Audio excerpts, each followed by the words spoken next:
nous allons vous raconter une histoire. Mais auparavant, nous allons nous interroger un instant sur le fait même de raconter l'histoire, sur l'importance qu'on accorde à un récit, et sur les frontières qui séparent la réalité de la fiction. D'abord, qu'est-ce que l'histoire, avec un grand H? L'histoire, c'est notre mémoire commune, notre identité. C'est ce qui nous définit en tant qu'être humain. Pour nous tous, l'histoire est concrète, écrite, immuable. Il y a des dates ou des événements dont on est parfaitement sûr. On les a apprises à l'école ou dans un livre. Et on sait, on en mettrait littéralement sa main à couper, que ces dates sont exactes. Comme par exemple, Marignan, 1515. La prise de la Bastille, 1789. Christophe Colomb en Amérique, 1492. Robespierre, Galilée, Ravaillac, la guerre de 100 ans, la guerre de Crimée, la guerre d'Algérie. En Algérie, les Français débarquent en 1830 et repartent en 1962. 132 ans d'occupation. Et pendant 132 ans, les petits Algériens ont appris à l'école nos ancêtres les Gaulois. Souvent, presque toujours, le récit du vainqueur est celui qu'on retient. Dans chaque récit historique, il y a, comme son nom l'indique, une part de récit. Chaque historien, même s'il tâche d'être le plus intègre possible, s'inscrit dans une époque traversée par des courants de pensée qui sont directement liés aux moyens d'information disponibles. Chaque historien est avant tout un homme. L'histoire ne peut donc pas être absolument objective. Elle est mouvante, elle évolue, s'estompe et s'enrichit. Notre identité, notre passé, tout ce qui nous définit n'est qu'un récit. Tout notre passé est une fiction. Ensuite, qu'est-ce qu'une histoire? Une petite histoire. Ce sont des mots, du vent, de l'air en vibration. Ce n'est rien du tout. Prenons une religion au hasard, le christianisme, qui repose sur le judaïsme d'ailleurs par l'intermédiaire de la Bible. Et qu'est-ce que la Bible, sinon le plus formidable réservoir d'histoire qui soit? L'arche de Noé, le jardin d'Éden, la multiplication des pains, la résurrection de Lazare, la Pentecôte, des histoires sur lesquelles s'appuie une pensée philosophique et spirituelle, mais des histoires au nom desquelles des millions de croyants, chrétiens, protestants, musulmans, bouddhistes, se sont entretués au cours des siècles dans le seul but de défendre leur histoire. Alors, je repose la question. Qu'est-ce qu'une histoire? C'est un fait divers, daté du 14 juin 2001 dans un grand quotidien algérien. Une mère et sa fille disparaissent mystérieusement à Mechtal-Ayadat. Dans ce petit village du Nord, c'est la perplexité qui règne. Cela fait maintenant 1 mois que Aya Ben Mahmoud, 34 ans, et sa fille Jeanne, 15 ans, ont disparu. Le 17 mai 2001, au matin, un voisin les croise tous les deux sur la route. Elle ne semble pas inquiète. C'est la dernière fois qu'on les voit. Le 23 mai, une commerçante passe chez elle pour déposer quelques courses. Elle ne trouve personne.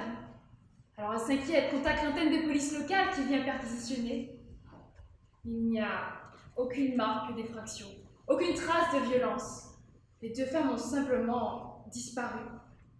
De la nourriture reste dans le frigo et, plus étonnant encore, la voiture d'Alia Ben Mahmoud est toujours là. Tout à fait fonctionnelle. Bonsoir.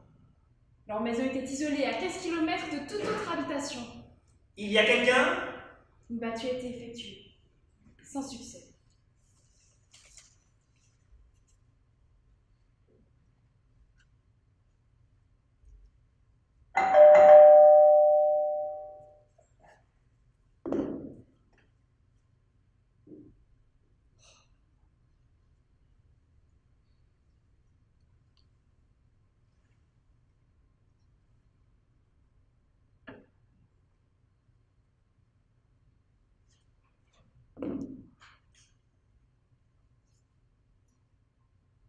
Bonsoir.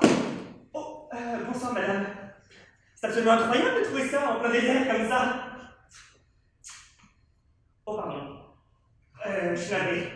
Je sais pas ce qui m'a pris. Désolé, je suis complètement perdu. C'est ma voiture là-devant. Je roule depuis des heures. Vous voulez une chambre? J'ai pris des pistes invraisemblables. Il y a des panneaux dans le mauvais sens, parfois il n'y en a pas du tout. Je veux bien une chambre, s'il vous plaît, oui. Jeanne, c'est mal indiqué. C'est très mal indiqué. Je me suis retrouvé derrière la palmerette. Non, merci. Je vais rester debout. Après des heures de voiture, ça... On est où ici exactement? Meshtalayadat. Meshtalayadat. Ah oui! Non, c'est pas du tout. Vous avez soif? Non, merci. Je m'abreuve de la contemplation de ces livres. Mais quelle surprise, cette bibliothèque. Et ça, c'est un véritable trésor, ça. Monte Cristo? Le Comte de Monte Cristo. Attendre Et espérer. et espérer. C'est une édition. Original. Merci. Enfin non, prenez-le, prenez-le. Oh, Swift. Magnifique. Rabelais. Mais... Madame de Lafayette. Et... Excusez-moi, je vous promets, je fais très attention.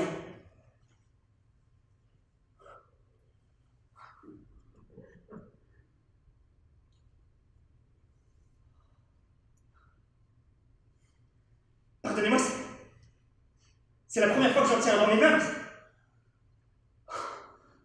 C'est un inclinable, ça. Oui. Oh, c'est exactement ce qu'on appelle un inclinable. Un ouvrage qui a été imprimé dans le premier siècle qui a suivi l'invention de l'imprimerie. Oui, bah, vous savez, bien sûr, je suis bête. Mais d'où vient ce trésor? Un héritage. Un héritage de famille, oui, bien sûr. Vous avez des origines françaises. Qui n'en a pas? Des origines françaises? Oui, bien sûr. Votre père? Non, ma mère. Ah, votre mère. Merci. Mais buvez, buvez. Il fait un peu chaud. Votre mère, d'accord. Et c'était sa bibliothèque? Non, celle de ma grand-mère. Ah, sa mère à elle, donc. Non, de mon père. Algérienne. C'est votre grand-mère Algérienne. algérienne qui vous a légué cette magnifique bibliothèque? Et la maison. Et la maison? Dans cette famille, tout se transmet par les femmes. En quelque sorte. Et votre mari, il n'est pas là? Non, mon mari n'est plus là. Ah. Ah. Pardon, moi je ne voulais pas. Mais il n'est plus là, quoi. Il est mort?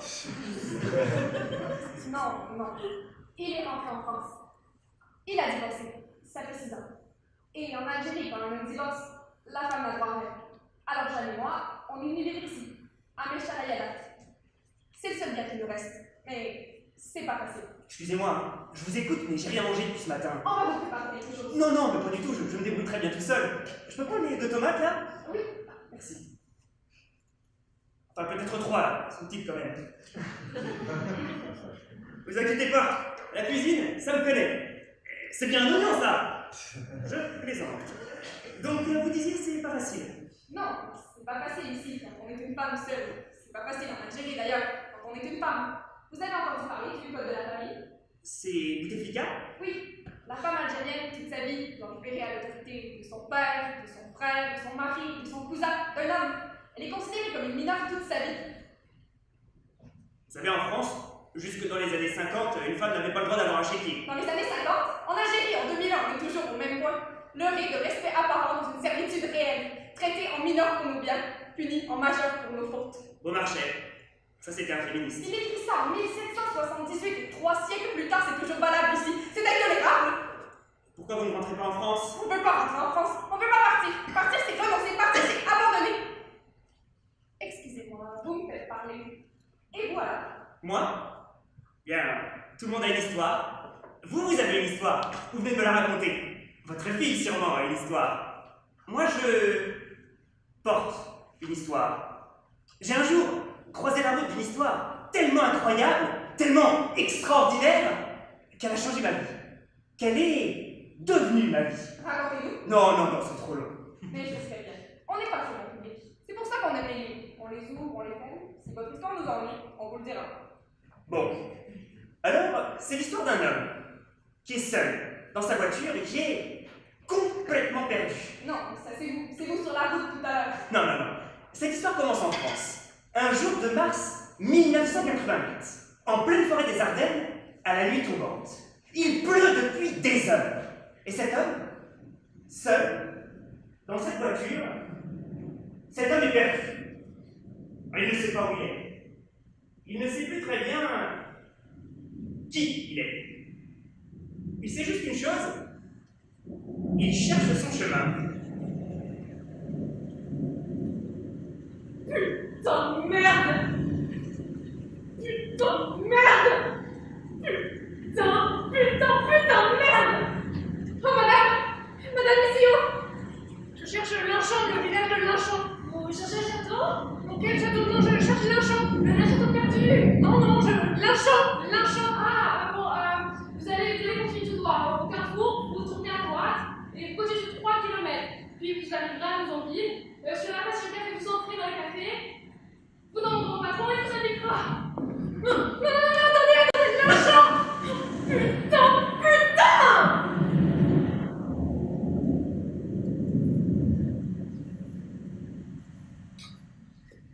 On va bientôt fermer. T'es perdu? Tu cherches le château. Quel château? T'as pas lu le requin, toi? Il y a un château perdu dans la forêt avec une princesse qui l'a. Non, je cherche Linchamp, le village de Linchamp. Un petit café. Ok, un café.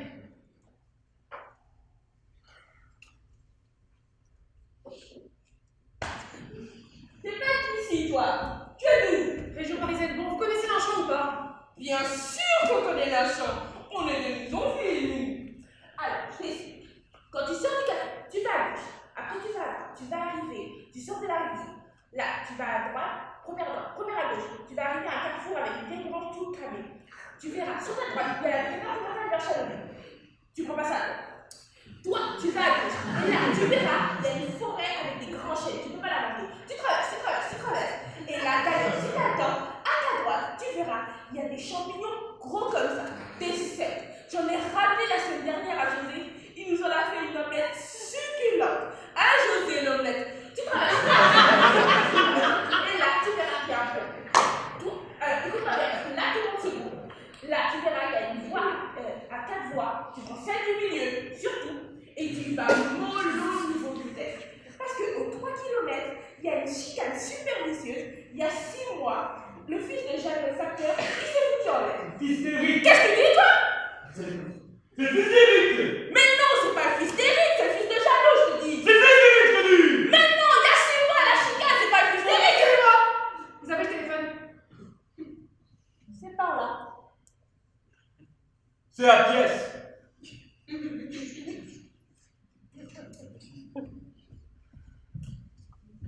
Oui, allô, Sylvie, c'est moi. Mais t'es où là? Je t'ai Tu pas appelé parce que. Oui, non, je sais que je suis pas avec Justine, c'est juste que. Sylvie, écoute-moi 2 secondes. Une chose, une fois, Je sais bien, je sais pas, Sylvie. Mais Sylvie, laisse-moi parler. Sylvie, arrête, c'est pas le moment là, Sylvie, arrête. Sylvie, tais-toi, bordel. Laisse-moi parler. Sylvie, ferme ta gueule. Ferme ta gueule, tu fermes ta gueule, putain. Sylvie. Sylvie.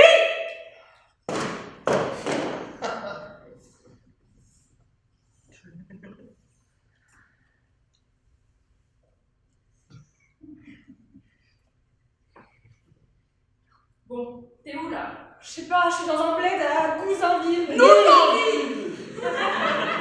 Je me suis paumée, je suis dans les Ardennes. T'es allé voir ton père? Mon père est mort. On m'a appelé ce matin, j'étais au boulot. Il a fait une crise cardiaque, il est mort. C'est pour ça que j'ai pas pu aller chercher Justine. Ça fait 2 heures que je tourne en rond dans la forêt. Et il pleut, j'en peux plus là. Sylvie? Toujours là? Allô? Allô? Au bout d'1 minute, si tu mets pas une pièce, ça coupe.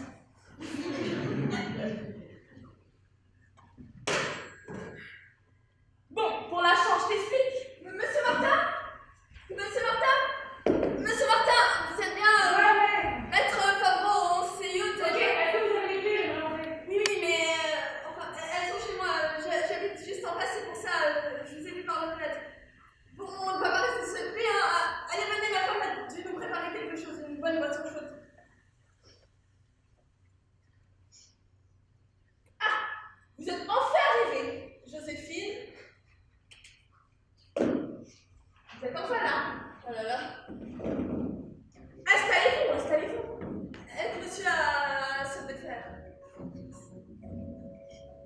Monsieur?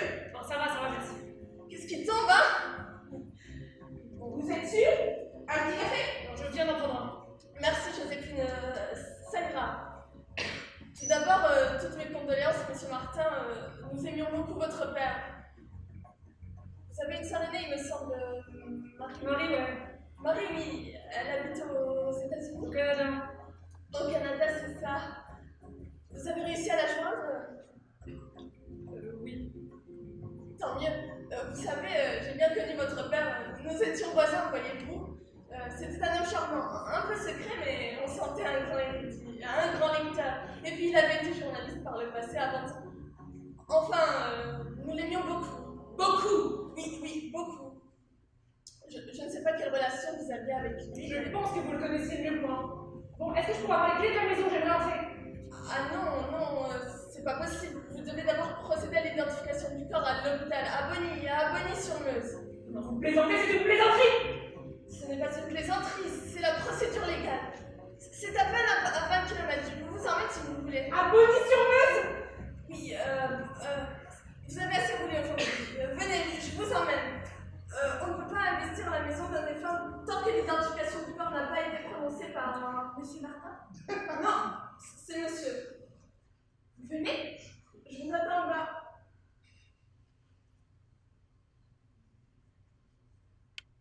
Mademoiselle? Vous pouvez rester?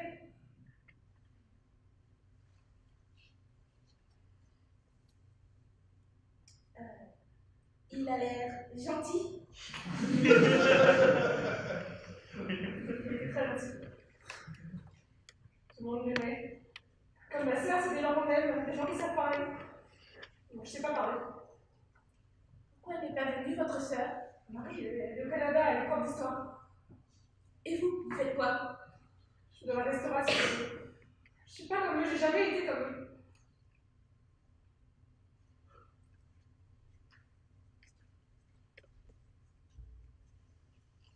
Bon, alors le tout, ça va être de trouver la bonne. Je ne connais pas ces trousseaux. Pas celle-là. Pas celle-ci. Bon, une chance qu'il ne pleut plus, hein. Bon, si c'est pas celle-là, c'est que je me suis trompée de trousseau. Je crois que je me suis trompée de trousseau.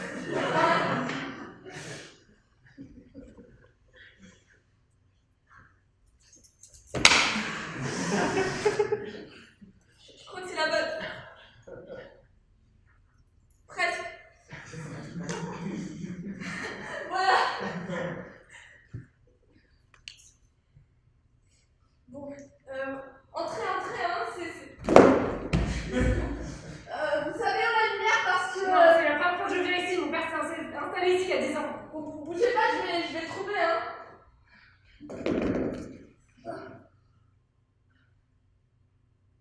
Ah, voilà. On se demande pourquoi? Belle bibliothèque, hein.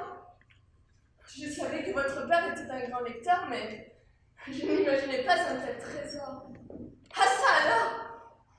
Ça c'est un beau livre, Le Comte de Monte Cristo. Attendez. Et vous ne l'avez pas lu? Non, j'ai pas le temps de lire des bouquins. C'est une magnifique édition, originale en plus, et paraphée pour Adélaïde qui se reconnaîtra.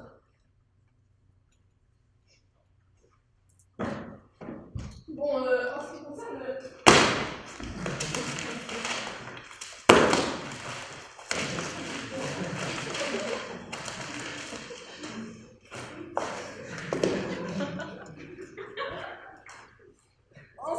le testament de monsieur votre père, je ne peux pas vous en faire lecture tout de suite puisque votre sœur n'est pas là, mais je peux vous en livrer officieusement une partie du contenu puisque votre père m'en avait beaucoup parlé avant d'en établir la rédaction définitive. Je suis navrée de vous l'apprendre, mais il n'y a pas que de bonnes nouvelles. Ce sont surtout des dettes. Pas des grosses dettes, des petites dettes ici et là, surtout des librairies. Bien, on vendra la maison. Non, ce n'est pas possible. Votre père n'était pas propriétaire, il l'a loué. On vendra les bouquins alors. il y a une dernière volonté. Je peux pas vendre les livres. Non, non, les livres, vous en ferez ce que vous voudrez. Votre père a souvent exprimé à plusieurs reprises le souhait très vif d'être inhumé ici à Longchamp. Pardon.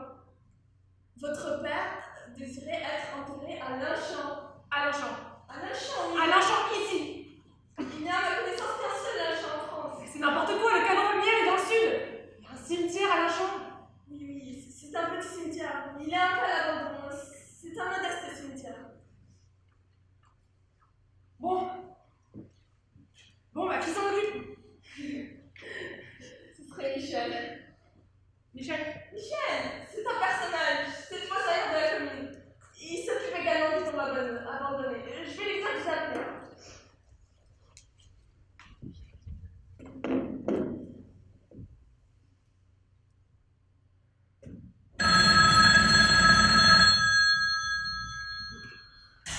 Allô?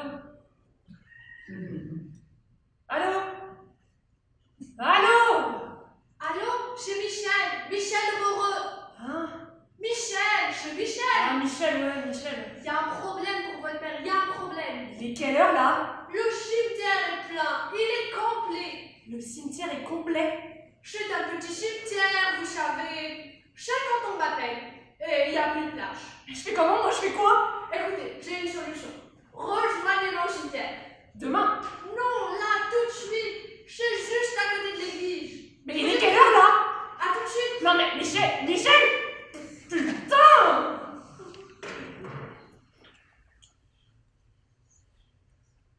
Monsieur Martin? Monsieur Martin! Michel de Moreux! Enchanté. On se tutoie, hein? Que tu ressembles à ton père. La lampe! Excuse-moi, viens, je te parle. Bonjour, Madame Belchasse! Monsieur Legendre? Marche pas sur Madame Belchasse! Ce cimetière, c'est comme chez moi. T'as pas peur, j'espère.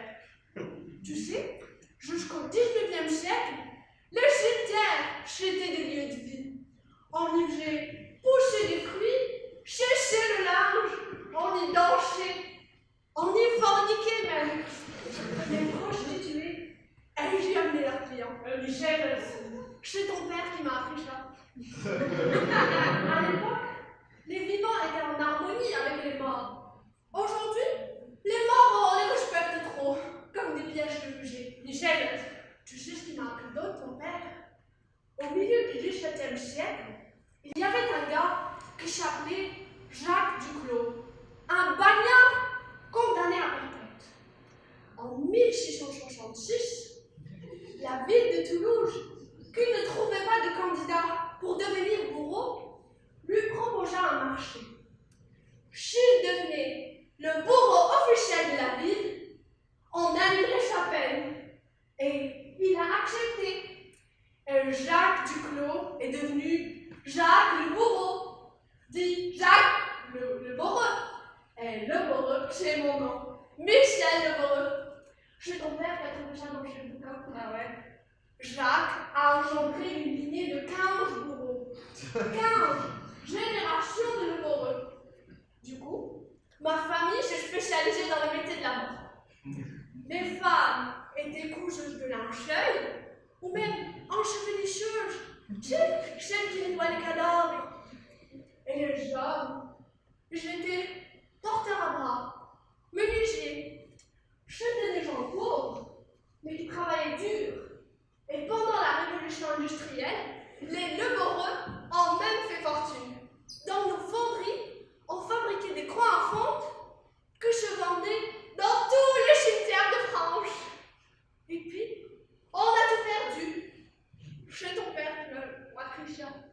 Avant, j'étais perdue, moi, dans le cimetière. Et ton père, il m'a appris à accepter mon héritage et à en être fier. Mon père était fossoyeur. Je suis fossoyeur. Et j'en suis fier, mon pote. Et ce soir, je vais enfin pouvoir remercier ton père.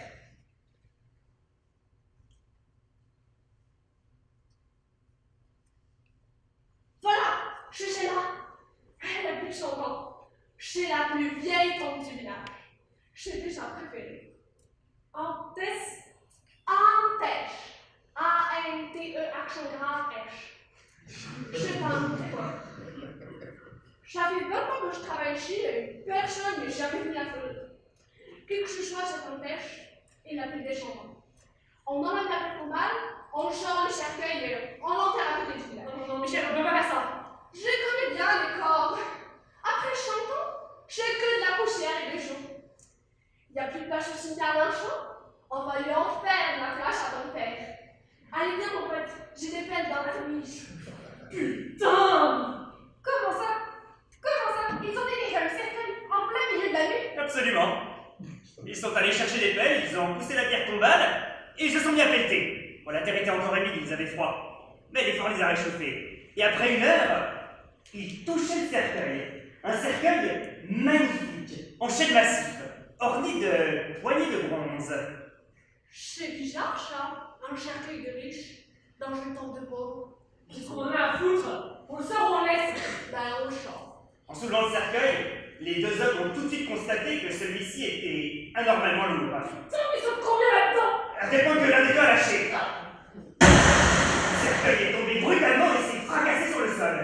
Michel, y'a quoi là-dedans? C'est pas possible. Quoi?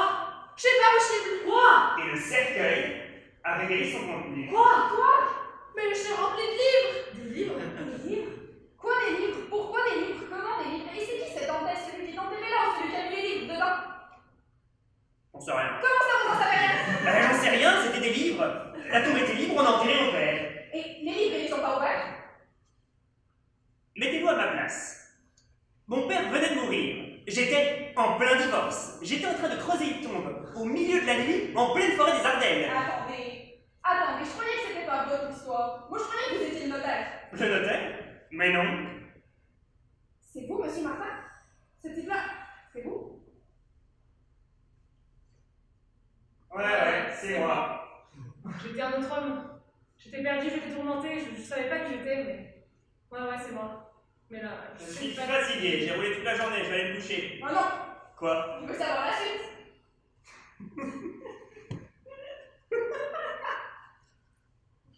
Pourquoi vous riez? Je pense que c'est d'humain. C'est d'humain. Quel rapport avec l'humain? Tout à l'heure, vous étiez là à me dire on est très mauvais lecteurs, ça ne nous intéresse pas. Maintenant, vous êtes prêts à me déchiqueter pour savoir la suite, hein? Et ça, c'est la règle numéro 1 du feuilleton tel que l'a inventé Dumas. Le suspense de bas de page qui vous fait acheter le journal du lendemain pour avoir le chapitre suivant. Le comte de Monte Cristo, les 3 mousquetaires, 20 ans après, Bargelade. On s'en fout de l'humain! On veut savoir la suite! D'accord. Des livres? Comment des livres? Pourquoi des livres? C'est qui cet empêche? Celui qui est enterré là ou celui qui a mis les livres dedans? j'en sais rien. Mais les livres, tu veux pas les ouvrir? On s'en fout des livres. Mon père vient de mourir. Je suis en plein divorce, je suis en train de creuser une tombe au milieu de la nuit, en pleine forêt des Ardennes, dans la boue, à espérer que la pluie ne se remette pas à tomber. Mais les livres, ils ont peut-être plus de 100 ans. Je suis pas dans la réalité dans l'histoire, moi. J'en ai rien à foutre des livres. Je me lève à 6h du matin pour aller couper de la viande. Quand je rentre le soir, j'ai envie d'allumer la télé et de m'endormir devant parce que j'ai le dos cassé, je comprends le dos cassé. Alors quoi? On les jette? Prends-les, ils sont à toi. Ah non, chez ton père qu'on m'a enterré là, chez ta tombe, chez tes livres. Ok, on les met dans le coffre de ma voiture, ça marche? Ça marche. Et après, vous les avez lus, ces livres? Non. Non? Comment? Je suis rentré dormir. Et après, Après, j'ai enterré mon père, j'ai fait le ménage. le soir venu. Et d'abord, le soir n'est pas venu. Parce que quand je suis arrivé chez mon père, c'était presque le matin. J'ai dormi 3 heures. Puis il a fallu laver les pompes funèbres, organiser l'enterrement. Et qui allait venir? Ma mère, morte. Ma femme, ma sœur, Votre sœur. c'est compliqué. Et après, vous êtes rentré à Paris? Non, je ne suis jamais retourné à Paris. Pourquoi? Je ne suis jamais arrivé à Paris. La nuit tombait. Il pleuvait toujours. J'étais fatigué, au bord de l'épuisement. Je me suis arrêté dans une station-service. J'ai pris un café et je suis retourné à la voiture. La voiture était pleine de livres. On n'avait pas eu la place de les mettre tous dans le coffre. Il y en avait sur le siège passager. J'ai pris un livre machinalement et je l'ai ouvert au milieu. Mais c'était pas un livre, c'était un carnet, manuscrit. Et là, je suis rentré dans l'histoire. Enfin, nous touchons au but. La mort d'Abbesse et Karim ne sera pas vaine.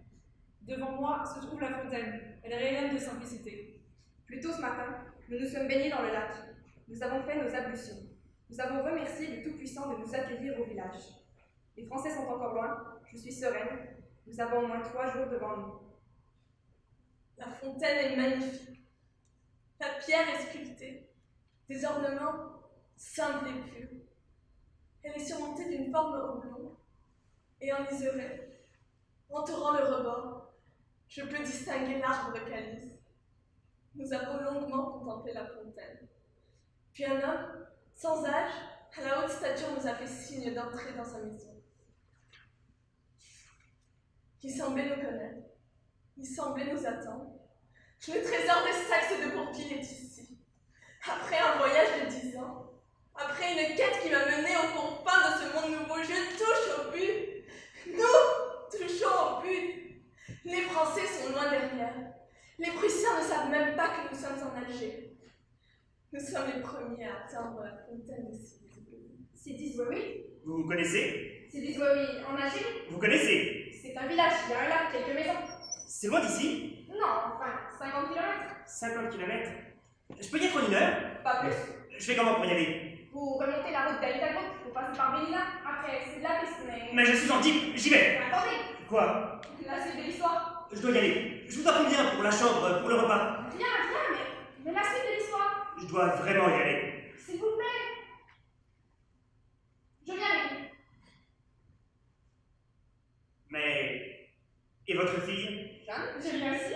Bien, nous serons de retour dans 3 heures.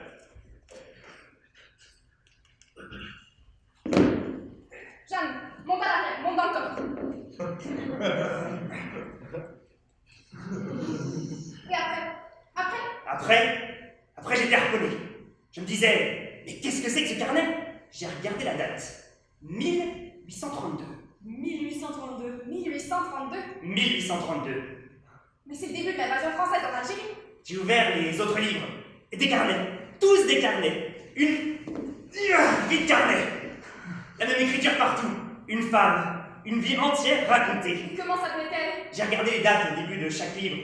Et j'ai trouvé le premier. Le 17 mai 1822. 17 mai 1822. Le 17 mai, mais on est le 17 mai, c'était il y a 150 ans, non plus. 179 ans. 179 ans, et c'était encore en Algérie. Attendez, je tourne à gauche là. Non, tout droit, tout droit. Ah d'accord. Qu'est-ce que je disais? Le premier carnet. Ah oui, le premier carnet, oui. Ben, je l'ai pris avec moi, je suis retourné à la station-service.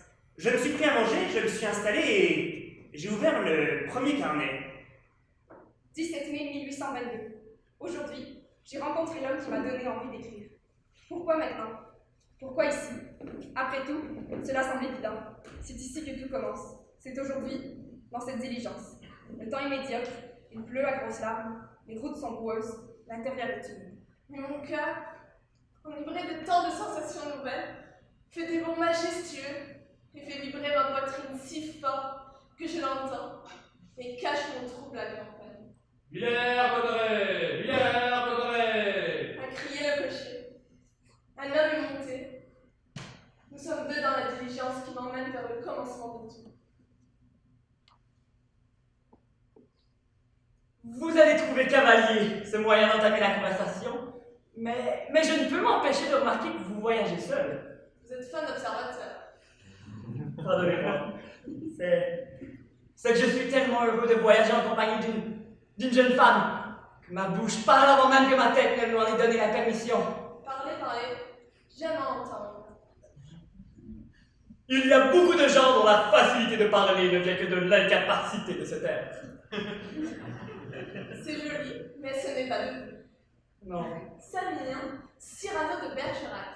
Exactement. Et je rajouterai que ce n'est pas de lui non plus, car Sénèque disait déjà, celui qui ne sait pas se taire, il ne sait pas non plus parler. Et à la fontaine de conclure, il est bon de parler et meilleur de se taire. Mais si tous font l'éloge du silence, pourquoi est-il si bon de parler? C'est un vaste sujet, monsieur. sur lequel j'ai, si vous le permettez, une théorie que j'ai le loisir de développer. Mais rien ne me ferait plus plaisir que de l'écouter. Ma théorie est simple. La vie est un récit. Poursuivez. La vie est un récit. Et chaque vie et chaque récit sont constitués d'une multitude, d'une infinité de récits. Tout est fiction.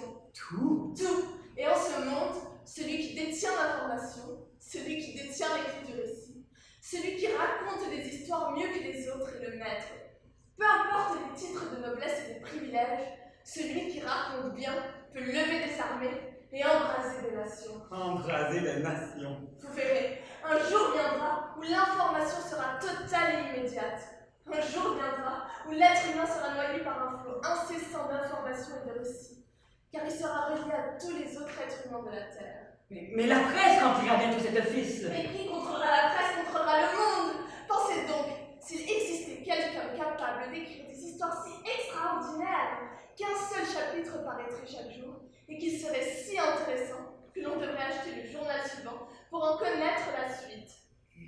Et l'on serait alors tous liés aux nouvelles que comporterait ce journal. Et alors vous pourrez faire croire n'importe quelle ineptie aux hommes, qui iraient jusqu'à prendre les armes et s'entretuer. Car lorsqu'ils veulent être libres, ils n'ont pas d'autre façon de faire entendre leur voix que de tuer et de mourir. Vous voilà bien sombre. C'est que je porte des siècles de douleur. Et c'est un lourd fardeau. Et vous, qui êtes-vous? Quel âge avez-vous? Vous montez à Paris pour la première fois? Beaucoup de questions de seul coup. Eh bien, je suis... mais fort peu de choses à vrai dire. Fils d'un général d'armée à la brillante carrière militaire, je ne suis qu'un petit saute-ruisseau. J'ai 20 ans et je monte à Paris pour y être clerc de notaire. Et qui sait, pourquoi pas écrire moi-même un vaudeville ou deux? L'ambition ne vous dévore pas. En faut-il un homme pour être heureux? Vous devez bien nourrir en vous au moins une passion dévastatrice. Peut-être. J'aime... Mais vous allez penser que je ne dis ça que pour vous faire plaisir. J'aime raconter des histoires. C'est drôle, effectivement. Je suis moi-même un bien piètre aventurier. Mais j'aimerais faire voyager des centaines, des milliers de gens, en les emmenant avec moi dans des immenses épopées littéraires. Vous aimez le théâtre? Par la lecture, oui. Shakespeare, Molière, Marivaux, Goldoni, j'en ai usé des volumes entiers. Il ne me manque que d'en avoir vu. Vous verrez, à Paris, vous serez nourri. Dites-moi, votre père, Mon père? vous dites qu'il a servi dans les armes.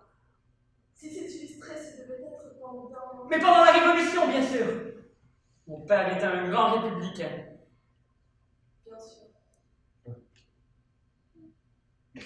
Vos yeux sombrent à nouveau dans le vague. Que veulent-ils dire?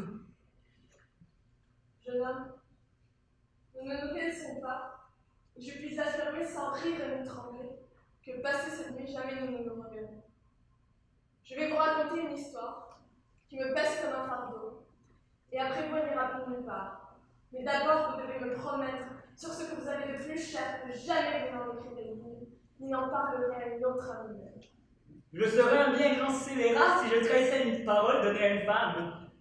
Vous le jurez donc. Sur ma vie, sur ma mère, sur mes futurs enfants. Je vous le jure. Mais dites-moi, quelle est donc cette histoire? C'est la mienne. Je suis née le 17 mai 1792. Le 25 avril avait eu lieu la première exécution à la guillotine. On murmure que son invention fut financée par les ennemis de ma famille. À ma naissance, on me fit évader. Je fus remise à une nourrice et un maître d'armes qui m'emmenèrent à cheval jusqu'à un petit castillan caché dans les collines des forêts ardennaises. En cas d'invasion, on devait me faire passer au royaume de Prusse. Mais personne ne vint, et j'ai grandi dans ce château, entouré par les livres et la nature. Quelle est donc votre famille? Une famille aussi noble qu'illustre. Un nom qui aujourd'hui ne résonne plus aux oreilles des gens que dans les légendes et les chansons. Je suis Adélaïde Edmonde de Saxe de Bourville, dernière descendante vivante des Saxes de Bourville. Mettez-moi d'en douter. Doutez si vous voulez, doutez que votre soumet tenez votre langue. C'est pour moi un tel soulagement de pouvoir enfin le dire. Ma famille a vécu,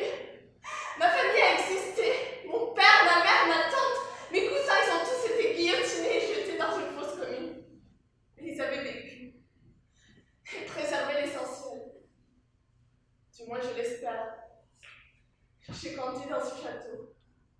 J'ai lu les innombrables livres de ma famille. Un patrimoine littéraire sans réelle concurrence dans le monde. Quand j'ai fini de lire ces livres, je les ai relus, et relus, et relus. Mon maître d'armes est mort le premier. Ma nourrice est morte il y a 3 jours. Je l'ai enterrée au bourg le plus proche. Et me voici en route pour Paris. J'ai 30 ans aujourd'hui. Et aujourd'hui commence ma vie. Adélaïde Edmond de Saxe-Bourgogne. Ne dites plus ce nom. Une fois que je poserai pied hors de cette voiture, je serai devenu quelqu'un d'autre. J'ai besoin d'un nom, c'est le romancier. Le prénom, je le garde. C'était celui de ma mère et de la mère de ma mère. Le nom, je vous laisse l'inventer. Il vous faut un nom simple, un nom d'aventurière, Oui, un nom anglais peut-être. l'Angleterre ne me tente pas. Je n'ai pas l'air d'une anglaise. Espagnol alors. Mieux. Pévara, Montaria, Montes, Plus simple encore. Antes, Antès. Antes. A-N-T-E accent grave S. Antes. On arrive à Paris. Adélaïde Antès. Vous devriez l'écrire cette histoire, votre histoire, vous savez. Le passé ne m'appartient plus. Alors écrivez l'avenir. Écrivez-moi. Je ne sais pas, je ne peux rien vous promettre. Ne promettez rien. Je travaille chez Maître Moneusseau, rue Bagram. J'attendrai de vos nouvelles, Adélaïde Antès. Et vous, quel est votre nom? Alexandre Dumas. Alexandre Dumas.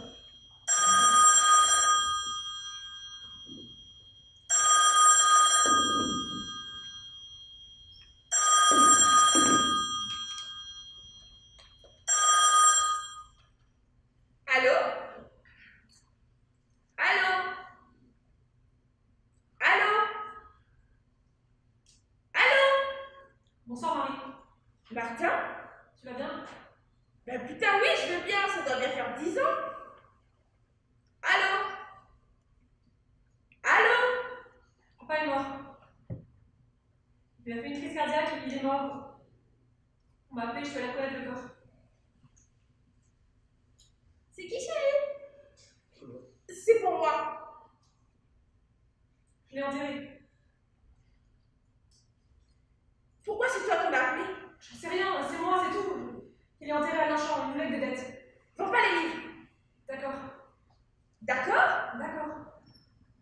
Et la maison? On en parlera. On en reparlera? On en parlera. Et toi, sinon On ça en va? parlera. Bon bah, je t'embrasse. Ouais, moi aussi. Ah, au fait, Oui? c'est vraiment une connerie. Il avait quel âge Alexandre Dumas en 1822? Là tu me poses une colle. Parce que je lis un bouquin et... Toi tu lis un bouquin? Non, ça va, laisse tomber. Attends. Dumas en 1822, il a 20 ans, tiens. Il monte à Paris. Il vient d'où? Villers-Cotterêts, il me semble. Allô? Allô? Ouais, merci. Une dernière chose. Ça te dit quelque chose, Saxe de Bourville? Où est-ce que t'as entendu ce nom-là? Je sais pas, je l'ai entendu. T'as fouillé dans les affaires de papa? Ah non, je l'ai entendu à la radio dans une émission, je me suis dit, tu saurais, c'est tout. Saxe de Bourville, Saxe de Bourville. c'est une légende, une histoire. C'est une très vieille famille française qui avait une fortune gigantesque. Tiens, à la Monte Cristo, tiens. Mais C'est une histoire, je te dis, une légende. Ils auraient supposément été guillotinés pendant la terreur. Mais il n'y a aucune trace écrite de la résistance. C'est une histoire, je te dis. Juste une histoire. Vous appelez Martin? Oui. Ça s'appelle Marie. Marie Martin. Mes parents avaient beaucoup d'humour. Et après, J'étais bouleversé, conquis, transformé. Je suis redescendu chercher ma voiture. Chercher le carnet suivant. et putain de merde. quoi, putain de merde? La voiture avec le panneau là, qu'est-ce que ça dit? C'est désolé, on est arrivé, mais la voiture, quoi la voiture? Je me gare. Et Dumas, elle a vraiment rencontré Dumas? Donc je me gare. Mais tout à m'avez parlé de Dumas. Vous avez l'intention de raconter cette histoire? Regardez. Regardez. La fontaine. La pierre est sculptée. Les ornements simples et purs. Elle est surmontée d'une forme oblongue. Et en liseré, entourant le rebord, je peux distinguer l'arbre calice. Nous avons longuement contemplé la fontaine. Puis, un homme sans âge à la haute stature nous a fait signe d'entrer dans sa maison.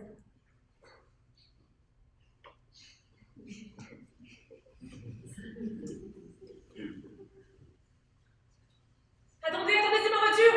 Vous êtes le propriétaire du véhicule, Oui, monsieur. pardon, je l'avais mal garée, je vais la déplacer! C'est une voiture volée, monsieur. Pardon? Cette voiture est enregistrée en voiture Il volée. doit y avoir une erreur, je l'ai acheté un avis. Quel est le nom de votre ami, s'il vous plaît?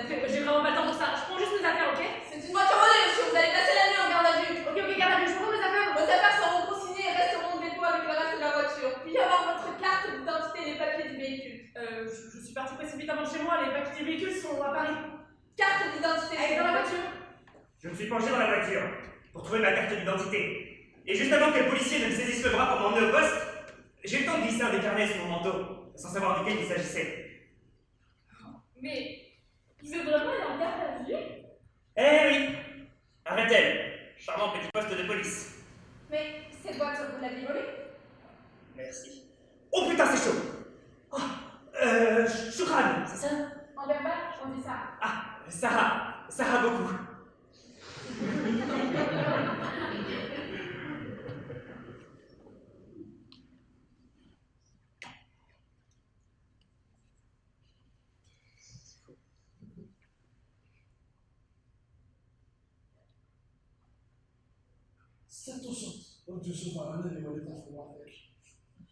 Il dit que vous êtes le premier étranger à venir contempler cette fontaine depuis 6 générations. Est-ce qu'il sait de quand date cette fontaine? Mais il n'était pas là pour le fait. Ah. Du Moyen-Âge.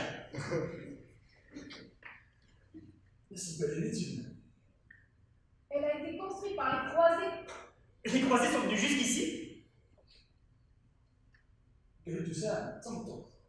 Et il dit que le dernier étranger à venir ici était une femme.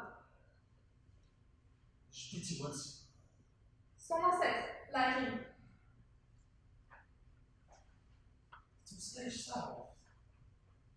Et elle parle arabe, comme une arabe. Edrine. Elle avait de l'argent à son ancêtre. Pourquoi? Ah, je lui dis oui.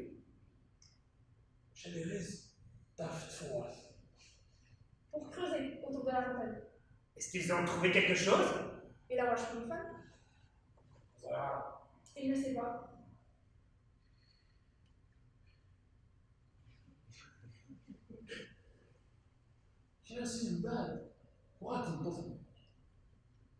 Quelques années plus tard, la femme est revenue.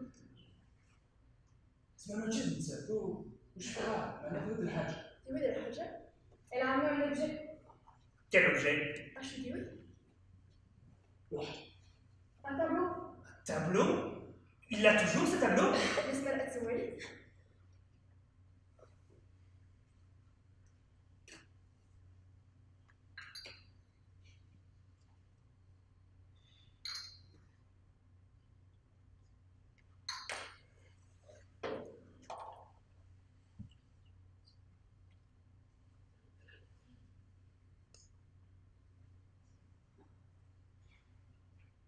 Il y a la date. 832. On reconnaît bien la fontaine. C'est un très beau tableau. Cap de Bulpin, le mouflon au turban. C'est son ancêtre. Et cette femme alors? Adélaïde. Comme elle est pâle. Et qu'a ce tableau? Ah, c'est signé. Eux de là. De l'eau. Portons-le au soleil. Eugène, s'il vous plaît. Y en a-t-il encore pour longtemps? Un instant, ma chère. Rome ne s'est pas faite en un jour. Ni détruite. Vous êtes sûr de ne pas avoir été suivi? Il me croit sans doute dans un de ces bordels d'Alger. D'ailleurs, je ne vous ai pas encore remercié. Si vous n'étiez pas intervenu dans ce différend qui m'opposait aux frères de la jeune fille, N'en parlons plus. vous maîtrisez la langue arabe avec une aisance qui m'a confondue. Les livres et les salons ne nous apprennent pas tout. C'est tout de même un hasard extraordinaire que vous me trouviez alors que je vous cherchais. Le hasard n'existe pas. Ici, on dit Maktoum. Le destin. Oh papa, et la main sur le rebord. Qu'avez-vous trouvé au pied de cette fontaine? Rien. Seulement quelques mots gravés dans la pierre. Lesquels? Ils ne vous diront rien, c'est du grec. Gnosis esti tes peges. Le savoir est la source de la vie. Vous savez le grec? Je l'ai appris dans les livres et les salons. Le savoir est la source de la vie. C'est joli. Et rien d'autre? Pas de trésor d'aucune sorte? Non. Êtes-vous souffrante? C'est le soleil. Vous avez bientôt fini? Bientôt. Quel paysage extraordinaire! Et quel silence! Le vide et le silence font la beauté de ce pays. C'est à se demander ce que sont venus piller les Français. On ne peut pas voler le désert. Non. Voilà, j'ai fini mon croquis. Montrez-moi. J'ai inscrit votre phrase. Ce sera le titre. Le savoir est la source de la vie. Effacez-la, je vous prie. Mais c'est un bon titre. Effacez-la, et en échange, je vous offrirai un conseil. L'année dernière, vous avez présenté un tableau au salon officiel. La liberté. C'est totalement plus long, il me semble. La liberté qui n'en est pas. Celui-là, reprenez-le et veillez sur lui avec l'attention d'un père pour son fils. Ce n'est pas mon préféré. Un jour, ce tableau, cette image dépassera votre avis. Ce sera le symbole d'une nation. Plus que d'une nation, c'est un idéal. Un idéal. La seule justification valable pour la guerre. La conquête de la liberté. En connaissez-vous d'autres? Eugène, de tout temps, la guerre a été déclarée pour des raisons haineuses, avides ou absurdes. Cette même guerre dans laquelle nous nous trouvons aujourd'hui, cette conquête sanguinaire a été décidée dans un petit salon du Palais Royal, la nuit de la Saint-Sylvestre 1830. Mais enfin, vous plaisantez? J'y étais loin au Palais Royal cette nuit-là. Et pourquoi pensez-vous qu'Alexandre vous est envoyé à ma rencontre? Alexandre? Alexandre! Alexandre! Regarde! Chateaubriand, Stendhal, Lamartine. Mon cher, si nous manœuvrons bien, c'est la gloire et la fortune qui nous attendent. La gloire et la fortune. Parfaitement. Si tu la bonne protectrice, fais rire le bon baron, et c'est une bourse ou un théâtre qui s'ouvrira à toi. Nous sommes à la cour. Regarde, c'est le jeune Victor Hugo. Hugo. Allons, tu le vaux 20 fois. Non, non. Il y a dans ses écrits une intelligence que je n'aime pas. Il n'est qu'un penseur. Un écrivain. Un vrai.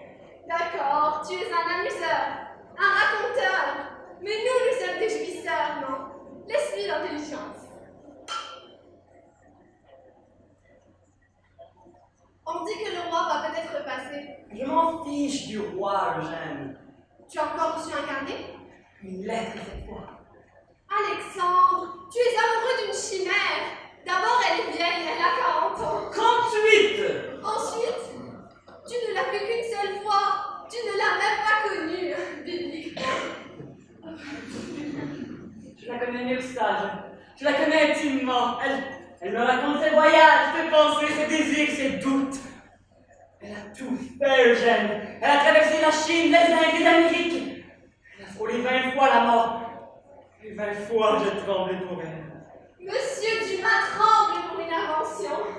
Qui te dit qu'elle ne t'envoie pas ses lettres de Bretagne, bien au chaud dans son fauteuil? Oh, non, tiens. Elle a rencontré sur la route un certain Pierre Picot. Tu as entendu parler? Fiction, sans doute. Un roman extraordinaire. Un cordonnier envoyé en prison, suite à la conspiration de ses prétendus amis, il y reste 7 ans. 7 ans!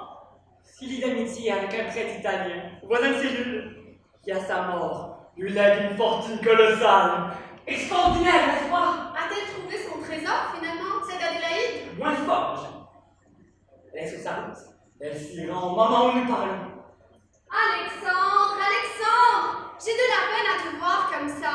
Une bonne fois pour toutes, le trésor des Saxes de Bourville est un mythe. Les Saxes de Bourville eux-mêmes sont un mythe. Ne prononce pas ce nom ici. Saxe de Bourville! Saxe de Bourville! C'est la fête!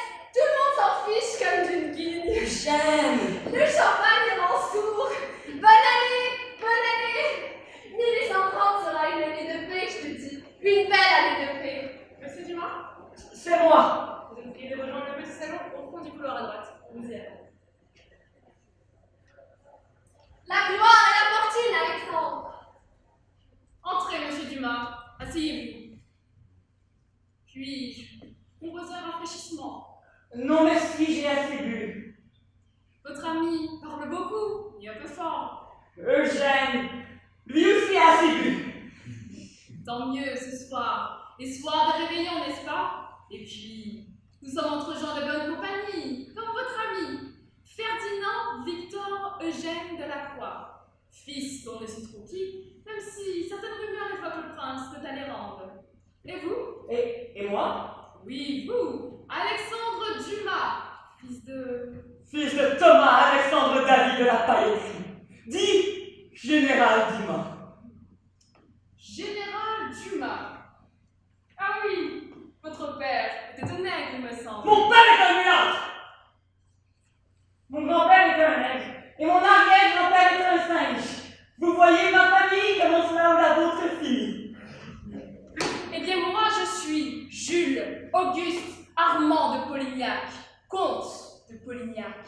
Ce sont des gens comme votre père qui nous pourchassèrent et nous massacrèrent. Mais nous savions, voyez-vous, nous savions que la République n'allait pas durer, puisque tout peuple a besoin d'un roi pour les gouverner, et tout roi a besoin d'une éminence grise pour gouverner à sa place, tandis qu'il est occupé à pourchasser et courtiser les servantes. Je suis cette éminence grise. En ce jour de l'an 1830, je suis Premier ministre du Royaume de France.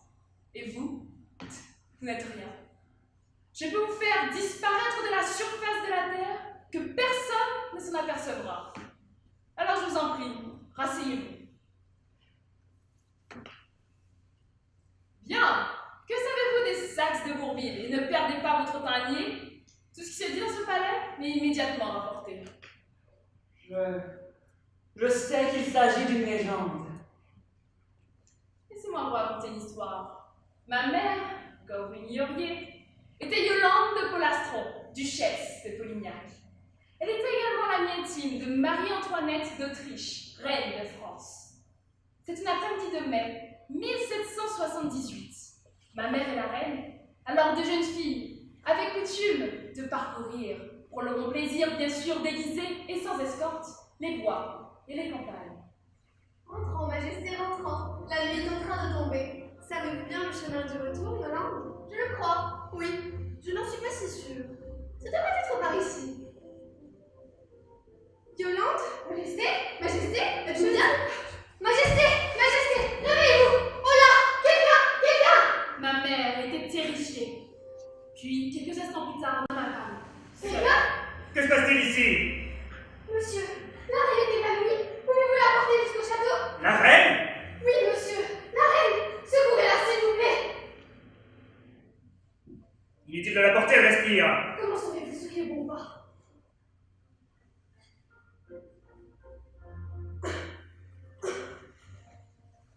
Buvez, madame. Madame! Monsieur! Pour ce madame, un cachot pourrait vous attendre! Taisez-vous, je vous prie. Allez-vous mieux? Merci.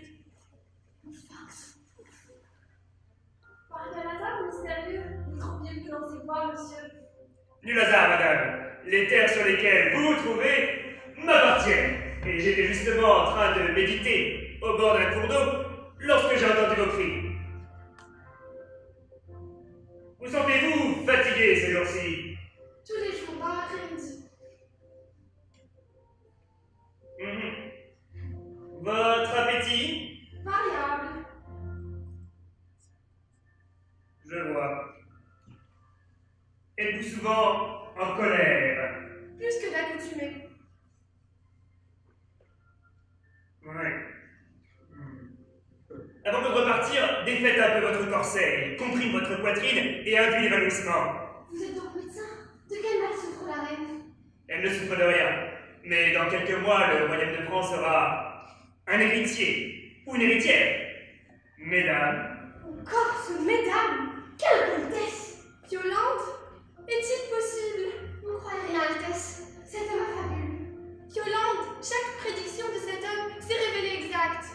Vous le connaissez donc? Cet homme m'effraie autant qu'il me fascine.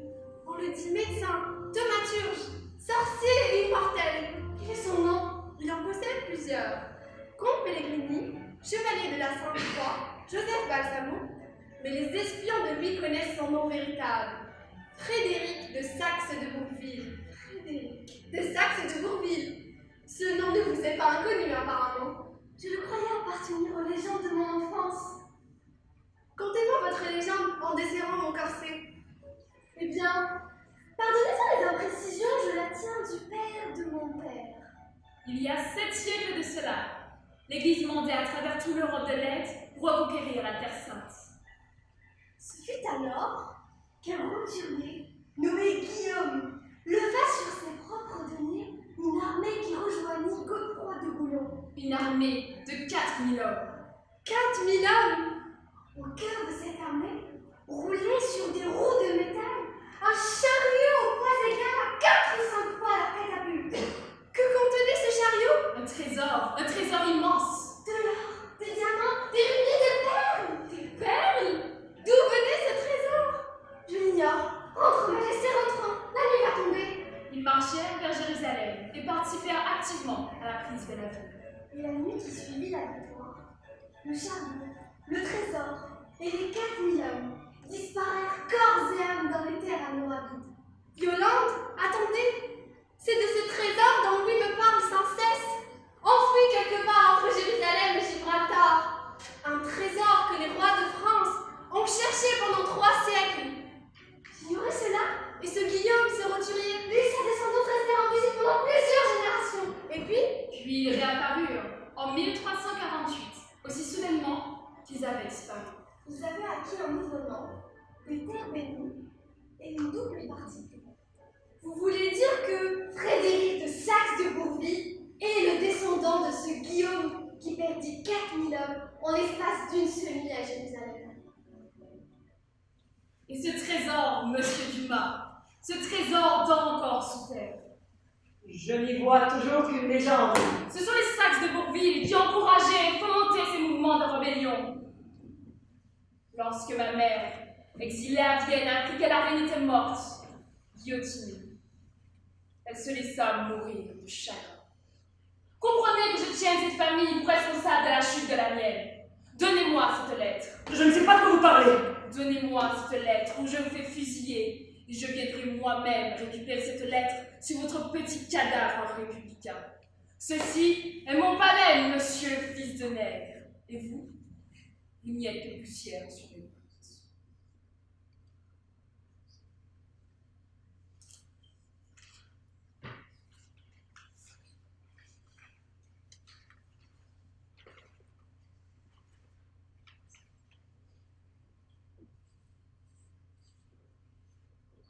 En Algérie. Le trésor des Saxes de Bourville est en Algérie. Louis! Louis! Monsieur Dumas, je vous présente Louis de Bourmont, ministre de la guerre. Louis, voici Alexandre Dumas, vaudevilliste. Mon cher Louis, dites-moi, combien d'hommes avons-nous prêts à mobiliser? Environ 30 000, 35 000 en mobilisant. Et la flotte? Je dirais 500 bâtiments. Et en combien de temps pourrons-nous mobiliser? Un mois. Arrêtez la voiture. Pardon? Arrêtez la voiture! Vous êtes en train de me dire 132 ans d'occupation, de bataille, de massacre pour un trésor? Non. Pour une histoire? C'est un avion là-bas. Les croisades, la révolution, et quoi après le pape? Il y a un aéroport aussi. Oh, c'est juste une petite piste, un agent de tourisme. Vous ne trouvez pas ça un peu gros? Je ne vous demande pas d'y croire. Mais le gardien alors, vous l'avez lu? C'est le propriétaire de l'avion là. Comment s'appelle-t-il? Mokhtar. Mais la voiture, vous l'avez retrouvée? Non. Enfin si. Mais non. C'est une longue histoire. Monsieur Mokhtar, bonjour. Je m'appelle Martin Martin.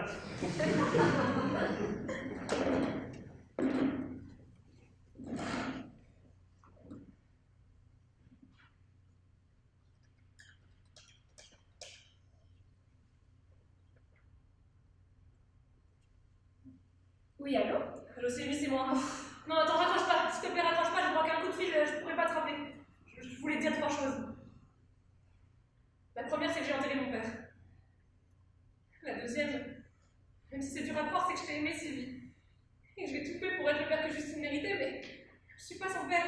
sais pas faire, j'y arrive pas.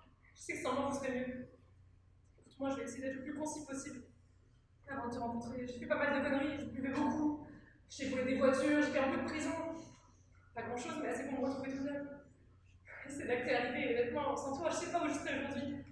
Mais là, je suis au poste dans les Ardennes. Ils m'ont confisqué la bagnole, et comme tu sais, la bagnole, je l'avais achetée à Julien, et Julien, il l'avait volée, et ça, je le savais. Ça s'appelle du recel, ça s'appelle une récidive, et ça va me faire plonger pour 1 an ferme. Je peux pas retourner en prison pour 1 an, malheureusement. Je pars. Mais Martin... Je quitte le pays, je pars, je sais pas où, je sais pas si je vais revenir, mais je pars. Demain, je passe la frontière. Voilà, le flic commence à me faire des signes, je te demande pardon, Sylvie. Pardon d'avoir été ton boulet, il a fallu gentiment me perdre pour me rendre compte, mais il est temps que je me débrouille tout seul. Dis à Justine que je l'aime. Je sais pas, invente un truc, s'il te plaît, lui dis pas que je vous ai quitté. Et une dernière chose, Sylvie, t'es toujours là? Oui. Je t'ai piqué 5 000 francs.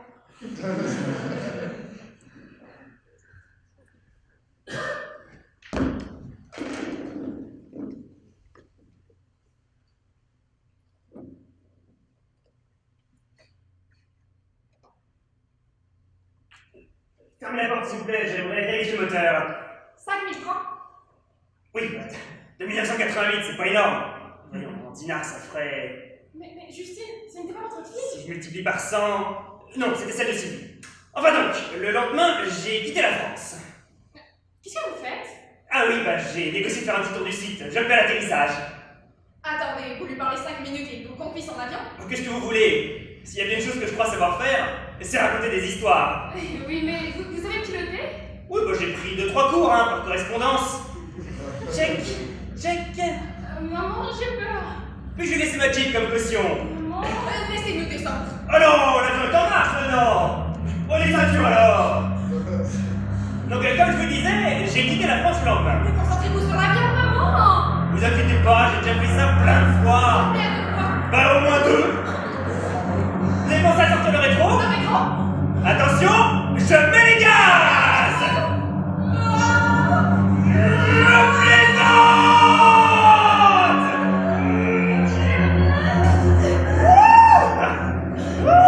Ok. Ah, les doigts dans le nez, vous avez vu? Mon père fait des consignes. Il a pas l'air très content. Ouais, je t'ai peut-être dit qu'on mettait le cap vers le sud. Pourquoi? On va où là? Alger. Alger. Oui, bon, je dois juste y faire un petit saut, je vous ramène juste après. Promis. Mais la Jeep? Vous l'avez loué. Allez, profitez du paysage, il y en a pour 2-3 heures, pas plus. Donc, comme je vous disais, j'ai quitté la France. Et vous êtes allé où? Sur les traces d'Adélaïde, Et le carnet à l'info, l'avait lu? les Indes, la Chine, l'Afrique. Et puis, 5 ans après, un jour de 1994, j'ai atterri au Canada.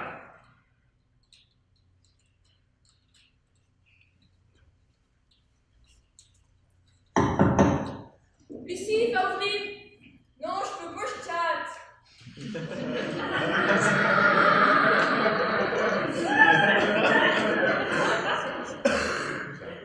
Tu quoi? Elle chatte.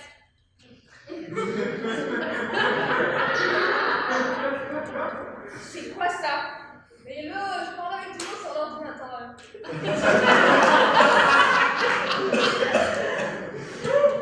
J'aimerais qu'on m'explique comment vous parlez à l'ordinateur.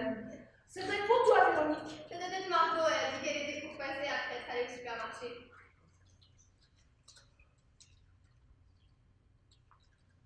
C'est Margot?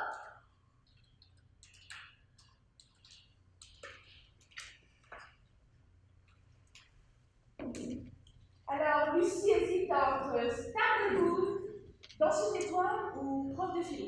On essaie de l'orienter discrètement vers la troisième option. T'as toujours pas d'accent? Non, je sais, on m'appelle la française. Sinon, qu'est-ce que tu peux faire? Tu as l'air heureux. T'as rencontré une femme. En quelque sorte, ouais. Enfin, elle est morte. Il m'a déjà mort quand j'ai rencontré.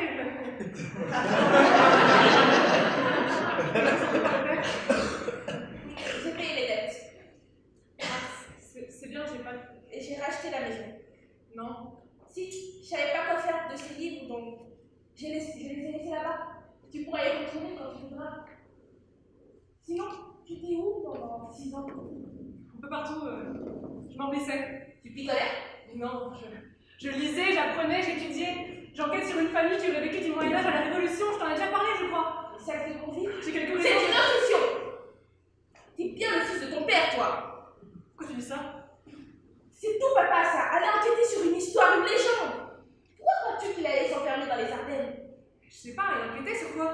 Sur une histoire, une légende, je te dis! Raconte! C'est il y a longtemps! Elle m'entend. 75. Oui, c'est ça, c'est 3 ans plus tard, en 78. À Aix alors? Oui, j'étais en pension et moi je venais d'avoir mon diplôme. Et papa venait de prendre sa retraite.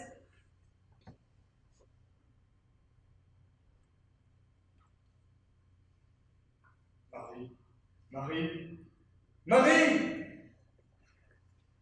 Qu'est-ce qu'il y a? Viens t'asseoir un peu à côté de moi. Je suis en train de surveiller les pattes là. Les pattes? Marie, franchement, c'est ça ton excuse? Assieds-toi, je te dis.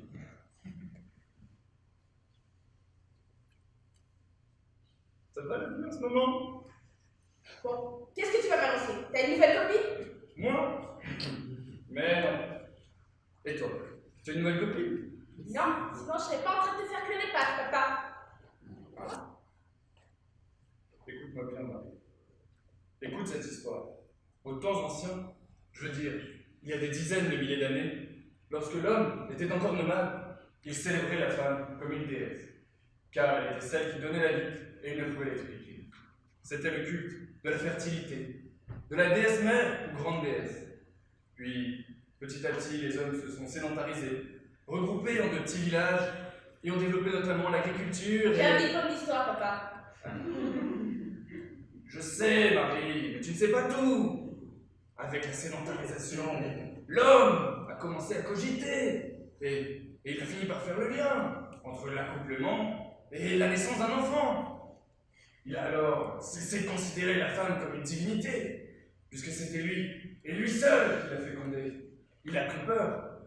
Il a enfermé sa femme et s'est mis à célébrer le phallus plutôt que la déesse mère. Je connais cette théorie. Bien. Nous sommes donc passés d'un système matriarcal à une société patriarcale. Mais une petite communauté a refusé cette transition. Les femmes restaient les patronnes à la maison et l'héritage se transmettait de femme en femme. Elles choisirent de placer avant tout l'éducation et le savoir. Puis, aidées de la science du calcul, devinrent de solides gestionnaires. Cette communauté, tu t'en doutes, n'était pas bien vue du reste du monde. Non seulement leur richesse s'accroissait, mais la dominance féminine en était la raison principale. Ainsi, elles entrèrent dans la clandestinité. Et comment s'appelait-elle? Ah, mais à ce stade, elle n'avait pas de nom!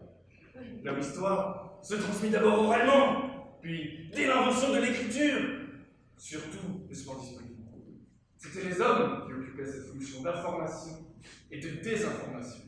Quant aux femmes, elles développèrent une philosophie rationnelle, athée, et pour répondre à ta question, c'est dans la Grèce antique que l'on trouve pour la première fois un nom à cette communauté, qui inspira un personnage à Aristophane. Elle se nommait les Lysistres. Au fil des temps, elle s'attribuèrent un emblème. L'emblème était un arbre, représentant le savoir, en forme de calice, symbole de la femme, et donc par ricochet de la vie. Attends. Tu les trouves où, ces Lysistrates? Aucun livre d'histoire ne les mentionne, aucun traité ne les cite. Mais l'histoire évolue, Marie. L'histoire n'est pas gravée dans la pierre. Nos souvenirs, notre mémoire, s'estompent et s'embellit. Tu as des sources, papa? Oh, j'ai des sources, oui. J'aimerais bien les connaître. Tu dois promettre de ne pas te moquer. Fais-moi rire. Les romans. Les romans? Oui, les romans les plus anciens, vois-tu. Il est de mon avis que chaque fiction retrace un fait réel. L'Odyssée, l'Iliade, l'Énéide, les Inculables, tous relatent des faits extraordinaires, inspirés d'une réalité historique avérée. Eh bien, bien tous font mention des Lysistrats, de manière détournée, bien sûr. Mais c'est pour moi la preuve de leur existence. Papa, Artamène le grand Sirius, le plus long roman écrit à ce jour. Je connais Artamène, il fait 13 000 pages. Personne ne l'a lu en entier. Ah, mais je l'ai lu, moi. Il y a 7 fois mention des Lysistrats, et je te soutiens que leur histoire existe dans la littérature ancienne, cachée, codée, mais elle existe. Bon, les pages vont tromper. Viens avec moi, Marie, je pars à l'aventure, à la recherche des Lysistrats. Papa, on va en faire un poste. J'ai trouvé une petite maison, isolée dans le nord de la France. Au Canada.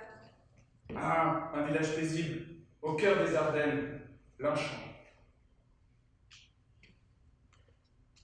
Lynchant. Quoi, l'argent? Lynchant? Quoi, l'argent? Je dois retourner à Lynchant. Les canettes sont à Lynchant, elles sont dans la voiture, je dois la retrouver. La clé est à Lynchant. La clé de quoi? Adélaïde était à Lynchant, papa cherchait Adélaïde. C'est qui, Adélaïde? Papa savait tout. C'est qui, Adélaïde? Je dois retourner en France. Mais c'est qui, Adélaïde?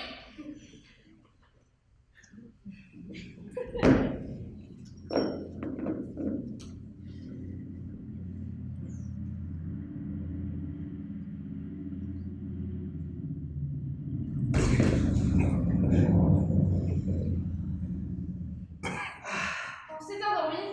Quelle heure est-il? C'est le matin, mademoiselle.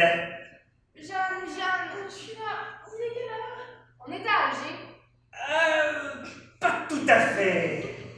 Il y a eu des perturbations climatiques, j'ai dû voler au-dessus de la mer pendant un temps. Et ça ne s'arrangeait pas, alors j'ai mis le cap au nord et...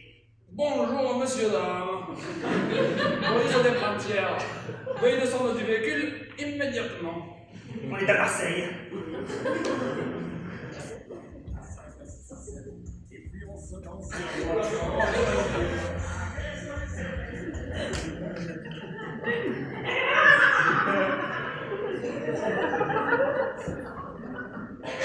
Voilà, je récapitule depuis le début.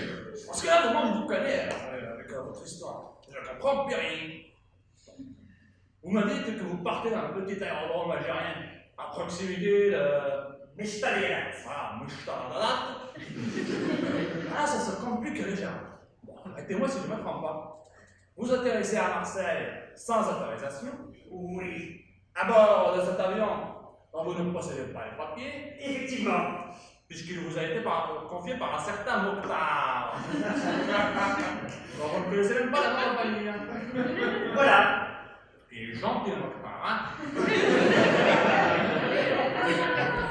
Demandez alors. Je vous demandais vos papiers. C'est-à-dire que... Excusez-moi, pardon. Puis-je vous parler seul à seul 5 minutes? 2 minutes, pas plus.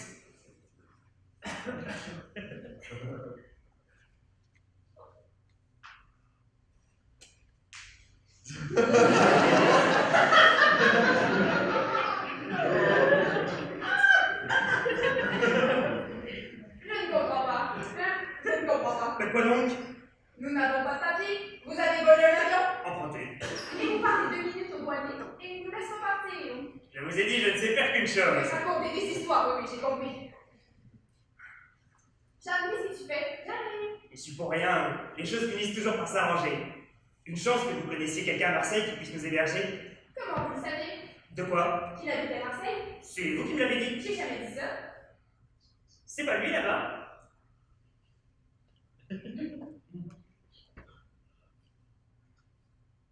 C'est lui.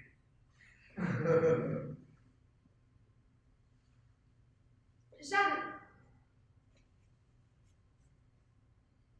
Bonjour, Jeanne. bonjour papa.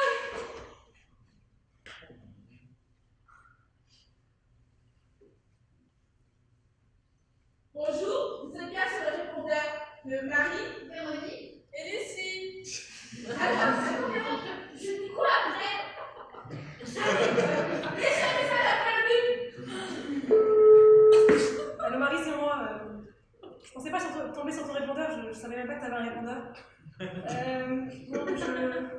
je voulais dire que je suis bien arrivée, je suis en France, on s'occupe de moi.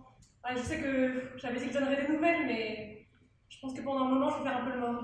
Mais tout va bien, tout va bien. Et puis? Je pense que Jeanne va vouloir rester à Marseille avec son père. Non, vous. Ah, moi? On me fait signe de raccrocher, alors embrasse tout le monde et dis à Lucie que moi, je préfère dans ses étoiles. Je suis rentré en France. J'ai été arrêté à la frontière, j'ai pris 6 mois ferme. Vous avez fait 6 mois de prison. 3, relâché. Moi, je m'entendais bien avec le personnel. J'ai été aussi d'ailleurs. Et puis, je suis retourné à l'Achamp. On était en janvier 1995. Mais d'abord, je suis allé voir la police. Et j'ai réussi à les persuader de me donner l'adresse de la case où la voiture avait été stockée. Ils vous ont donné l'adresse. Attendez. Ça me dit quelque chose. Une 504 grise, c'est ça? Ouais, modèle 78. Oui, ben, je vais la trouver. Vous savez, ici, il y a 2 choix. Soit elle est là, soit elle a été compressée. Alors, attendez.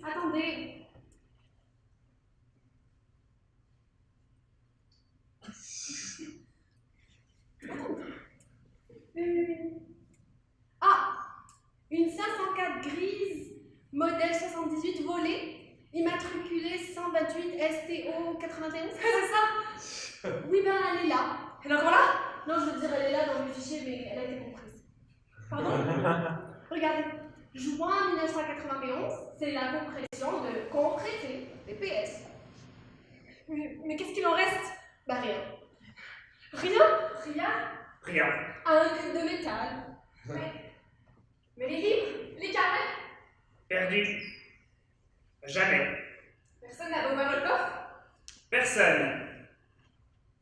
Attendez, c'est pas possible. Tout ça pour ça? Tout ça pour ça. Des centaines d'années d'histoire réduites à un tube de métal. Toute votre histoire s'arrête là? Eh oui.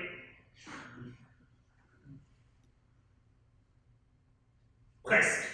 Je suis retourné chez mon père. J'ai fait un immense ménage.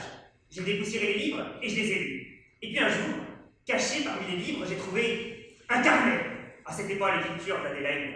C'était celle de mon père. Brouillonne, presque illisible. Il avait noté une quantité d'informations colossales, tirées de romans, de poèmes, de pièces de théâtre. Au milieu du carnet, une date était entourée en rouge. 1348. 1348. Les hommes et les femmes tombaient comme des mouches. La grande peste avait gagné l'ensemble du sud de la France. Le pape, alors, il est tombé. Au cours de l'été 1348, plus de 60 000 Algéniens allaient mourir du même mal. Plus de la moitié de la population l'a vu. À l'abri et au mur de son palais, le pape Clément VI priait, lui aussi pour le salut de son monde. Oh, salutaris ostia, che come parle session. Bella primo d'ostia da rapor per auxilio. Unitrino che domino, septem pertina gloria che vitam aeternam, nobis donet in patia. Amen. Bonsoir, mon père. Qui êtes-vous? Nous avons interrompu vos prières. Comment êtes-vous entré? Qui êtes-vous? Pour l'heure, mon nom importe peu. Sachez seulement que nous sommes ceux qui ont bâti vos églises, ceux qui ont construit votre palais, nous sommes ceux qui vous ont offert l'habit que vous portez aujourd'hui. Quelle est cette plaisanterie? Il y a de cela 1000 ans, votre prédécesseur s'appelait Sixte le deuxième. Il ne portait pas encore le nom de pape, mais celui d'évêque. Il ne vivait pas en Avignon, mais à Rome. Et en juillet de l'an 258, il se terrait dans une catacombe en bordure de la voie Appienne. Qui es-tu? Je n'ai rien à craindre, je ne suis pas danger. C'était pour les chrétiens des temps difficiles. Au contraire, je suis venu apporter mon aide. Qui êtes-vous? Pour l'heure, mon nom importe peu. Il te suffira, il me semble, de regarder cette bague. Il vous suffira de regarder cette bague et vous saurez à qui j'appartiens. Ah, Calice. Mais si vous n'êtes pas une légende. Non, mon père, je suis à la fois un mythe et une Je réalité. suis à la fois un tout et un individu. Nous sommes des Lysistrates. Qu'attendez-vous de moi? Et toi, rien. Les Romains toucheront bientôt. De ton église, beaucoup. J'attends de vous que vous les convertissiez à ton Seigneur Jésus. Que vous les sauviez. Que nous les sauvions? De quoi? De l'Empire. Tu es grec comme moi, tu sais que le salut de l'humanité et dans la démocratie. Dans 1000 ans peut-être. Dans 2000 ans, le pouvoir reviendra au peuple. Notre religion est le premier mouvement sur l'échiquier. Je ne vous comprends pas. Peu importe. Je voulais vous dire que nous allons t'offrir des moyens illimités. Par quel miracle, vous allez faire le commerce de la seule chose qui existera tant que l'humanité existera encore. Quelle est cette chose? La mort. La rémission des péchés de l'homme avant la mort. C'est nous qui vous avons appris à en faire le commerce. Et de ce commerce, vous enrichirez plus que toute nation, plus que tout empire. Pendant 1000 ans, grâce au commerce des indulgences et en contrepartie d'un 10e seulement des revenus, nous vous avons permis de bâtir des chapelles, des églises, des basiliques, des cathédrales. Et avec les pièces que vous nous verserez, nous en ferons un trésor. Un trésor que vous et vos moines soldats n'avez cessé de chercher comme des chiens, mais que ni vous ni les rois n'avez trouvé. Qu'attendez-vous de moi? On m'a dit que vous désiriez acheter Avignon. La reine de Naples nous en demande 80 000 florins d'or. Et votre palais, je crois, est encore en construction. Sans compter ce fléau qui décime les croyants et affaiblit leur foi. Alors mon père, cessez vos prières. Aujourd'hui, je viens vous apporter ces 80 000 florins d'or. Mais qu'avez-vous à y gagner? Moi, rien. Voici ma fille, Jeanne. Vous lui offrirez des terres bénies, un nouveau nom, une double particule. Les Lysistrats disparaissent aujourd'hui, mon père. Longue vie aux Saxes de Bourville.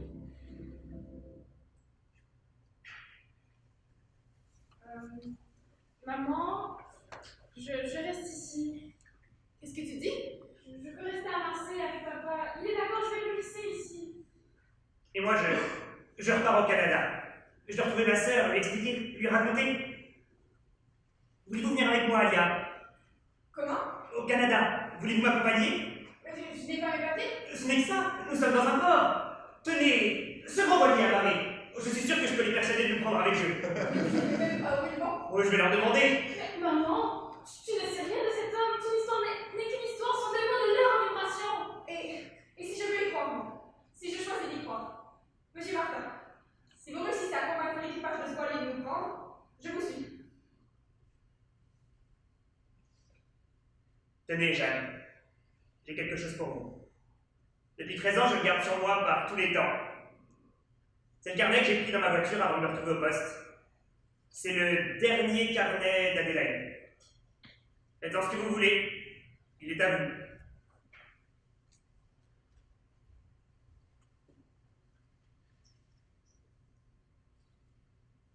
Paris, 17 septembre 1870.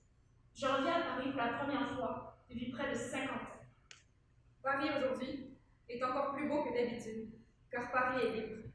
Il y a 10 jours, l'Empire a été renversé. C'est un vieil ami que je viens retrouver. C'est son fils qui, doucement, m'amène à lui. Alexandre, terrassé par une attaque, est à moitié paralysé. Il habite toujours à Paris, mais va bientôt partir pour Dieppe. C'est son fils, 46 ans, qui s'occupe de lui. Il a eu un accident. Il s'est effondré. Les médecins ne sont pas très optimistes. Nous partons pour Dieppe demain, j'ai des villages dans les environs. L'air marin lui fera du bien. Vous pensez que je peux lui parler? Je pense que si vous ne lui parlez pas, il me déshéritera. Père, vous avez une visite.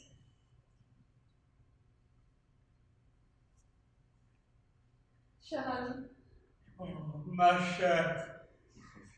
Si ce n'était pour cette vilaine attaque qui m'a paralysé, je vous prendrais dans mes bras et je vous embrasserais comme un jeune homme. Enfin, je peux mourir. je vous ai vu, vous savez. Vous m'avez transporté. Et moi, oh, moi, vous m'avez fait rêver. J'ai conservé chacun de vos carnets et je puis vous assurer que personne, ni moi-même, n'en a jamais lu une seule ligne. Je le sais. Vous êtes venu les reprendre. Je dois les détruire. Non! Non, non, non, non! Vous ne pouvez pas. Les enterrer alors. Si vraiment il le faut. Et dites-moi, votre petit trésor, vous l'avez trouvé? Je l'ai trouvé. Et Je l'ai enterré. Voyez-vous, Alexandre, il ne sert plus à rien. car nous avons gagné. Vraiment? Depuis 10 jours, l'Empire est renversé. Il ne reviendra plus ici, ni la monarchie, ni la tyrannie. Il y aura des guerres, bien sûr, et pour l'heure, la victoire est circonscrite à la France. Mais je veux croire qu'elle sera un jour un phare pour le reste du continent. Nous avons gagné. Vous dites-nous. Mais de qui parlez-vous? De vous, de moi, de ma famille, de mes ancêtres, de ceux dont les rêves façonnent l'avenir et glorifient le passé.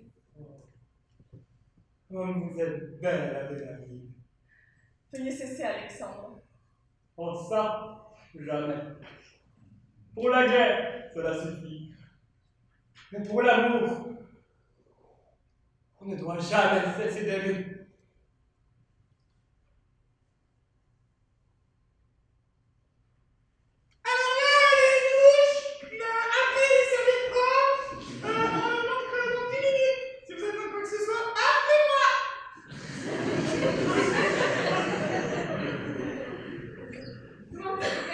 Puisque vous lui avez dit, peu importe. Je veux la suite, je veux la fin de l'histoire. J'ai la gorge sèche, je suis fatigué de parler.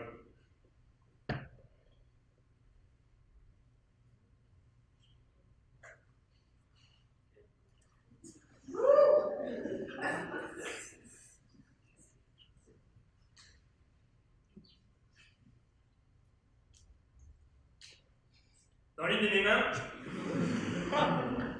il y a une pièce.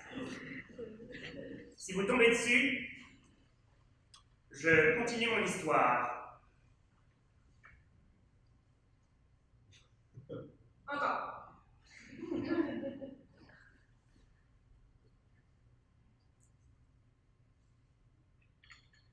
Encore une fois.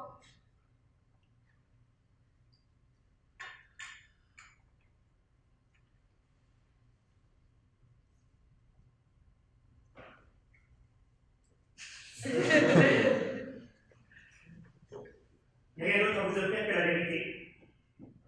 Je n'ai jamais trouvé le château perdu d'Adélaïde. Il n'y a rien trouvé que des livres, des histoires et des rêveries. Je n'ai trouvé que du vent. Encore une fois. J'ai choisi cette main. Maintenant, ouvrez l'autre. Si cette main est vide, alors celle que j'ai choisie contient une pièce. Ça y est, vous êtes passé du côté des livres. Je n'ai jamais trouvé le château perdu d'Adélaïde. Mais un jour, je compris tout à coup la charge et le message que m'avait confié mon père. En me tenant sur sa tombe, exactement au milieu du cimetière, je pus distinguer, au loin, à travers le portail, un chêne. Le chêne, vieux d'au moins 150 ans, semblait se mêler aux ferrures du portail et former ainsi un arbre calice. Je partis inspecter cet arbre et constatai que son tronc était gravé de plusieurs symboles étranges, très anciens, du sanskrit. Tous ces symboles mis bout à bout formaient une phrase. Veda Vashtana Jivnasna. Le savoir est la source de la vie. Mais aussi, la source de la vie est celle qui sait. Ou la femme sait. Adélaïde savait. La nuit venue, armé seulement d'une pelle, je repartis au pied de cet arbre. Pour creuser. Entre les racines entrelacées. Et après plusieurs heures de travail acharné, ma pelle n'a pas quelque chose. Un coffret rempli de florins d'or. De florins, de doublons, de rubis, de diamants, de perles. Le jour allait se lever alors. J'ai rebouché le trou et j'ai pris le coffre. Je n'étais plus inquiet. Je savais que désormais j'avais le temps et les moyens. J'ai racheté les terres alentours. Toutes les terres alentours, jusqu'au cimetière lui-même. J'ai alors acheté un château. Un château qui jadis appartenait à Jules de Polignac. Pierre par pierre, je l'ai amené à Longchamp, autour de cet arbre. Puis seul, avec ma pelle, à l'abri de ce château, j'ai creusé. Et creusé. Et creusé. Et qu'avez-vous trouvé? Un coffre. Et puis, un autre coffre. Et encore un coffre. Des dizaines de coffres empilés les uns sur les autres, faits du meilleur bois. Chaque coffre contenait la fortune d'un petit pays. J'étais riche, immensément riche, mais cette fortune ne m'appartenait pas. Et alors? Alors,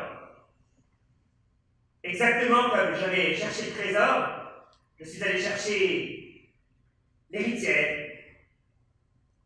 Non. Adélaïde n'était pas malade sur le tableau de Jeanne de la Croix. Elle était enceinte. De qui, je ne sais pas. Mais ce que je sais, c'est qu'elle a eu un fils, Hicham. Qui lui-même a eu une fille. Maria Youssouf Ibrahim Jawad, un poète algérien. Ensemble, ils eurent 3 enfants, 3 fils. Richard, Mohamed et Youssouf. Richard est mort d'un accident de cheval à l'adolescence. Youssouf a terminé sa vie sans enfant. Mais Mohamed a eu une fille, Yasmina, née en 1912 et mariée en 1934. Ah, Hossein Ben Mahmoud. Tardivement, ils ont eu un enfant, un fils. Kateb Ben Mahmoud. Kateb s'est marié à une Française, Sophie Martigues. Ensemble, ils n'ont eu qu'un enfant, une fille, née le 1er avril 1966. Ils l'ont appelée Alia. Je suis le porteur d'histoire. Je suis fils, petit-fils et arrière-petit-fils de porteurs et raconteurs d'histoire. J'ai pour ancêtre Hérodote et Eusèbe de Césarée. Et vous êtes Alia Ben Mahmoud de Saxe-de-Beauville. Non. Vous possédez aujourd'hui une fortune immense, inestimable, et le pouvoir d'influencer le monde, de lever des armées et d'embraser des nations. Non. Un jour, Jeanne suivra votre voie, et sa fille après elle, et après elle, sa fille. Ce ne sont que des histoires. La jean vous appartenait? L'avion également? Ce voilier aussi? Les serviettes sont brodées dans les sacs de Bourville? Je ne comprends pas. Je vais appeler le steward. Allez-y, appelez-le. Monsieur. Il s'appelle Jérôme. Monsieur. Ce bateau, à qui appartient-il? À une famille de vieille noblesse française. Mais l'avant. Quel est l'avant? Dites-le lui.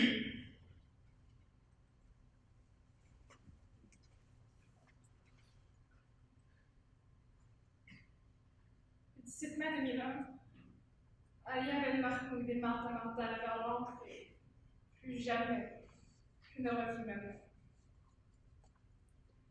Le 4 septembre 2006, j'obtins ma licence en littérature ancienne à l'Université de Provence. Puis, le 17 mai 2008, à Villers-Cotterêts, au musée Alexandre Dumas, je contemplais longuement les premières pages manuscrites du conte de Monte Cristo.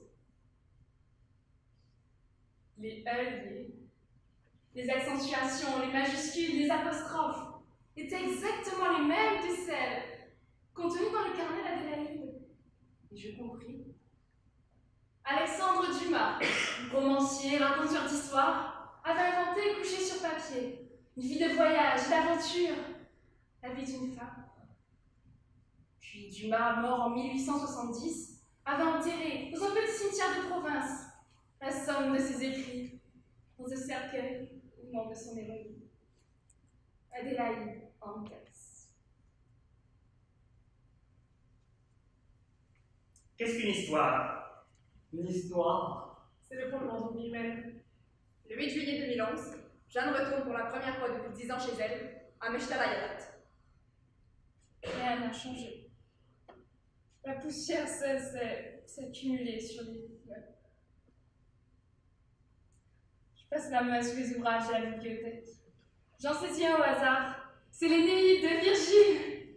J'en connais le premier vers par cœur. Dans la fleur de mes ans, à l'ombrage des hêtres, je faisais résonner mes airs doux et champêtres. Jeanne, très lentement, ouvre le livre. Puis, elle lit les premiers mots. Scienza est vite fonce. Le savoir est la source de la vie. Jeanne reste pétrifiée. Sur la tranche du volume, qu'elle ose à peine regarder, elle découvre un arbre en forme de calice. Ses mains tremblent, le livre lui échappe. Pendant un instant, elle étouffe. Elle n'arrive pas à respirer. Alors, elle relève les yeux, et tout en contemplant la bibliothèque des Sacs de Bourville, la bibliothèque d'Adélaïde, sa bibliothèque. Elle se met à y croire.